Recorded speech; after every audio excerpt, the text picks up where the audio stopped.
How to use your personal hotspot on your iPhone. Let's jump right into the steps. First, you want to go ahead and open settings on your phone.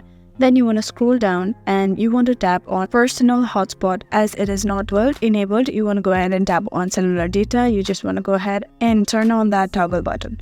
Just like that, you'll be able to turn on hotspot now. So you just want to go ahead and tap on hotspot. You want to turn on the toggle button of allow others to join, and there is also Wi-Fi password for it.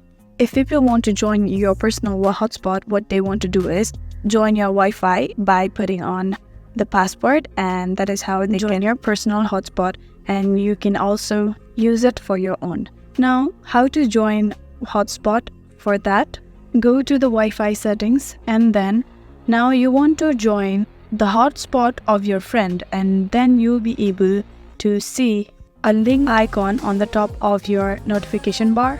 And that is how to use your personal hotspot on your iPhone.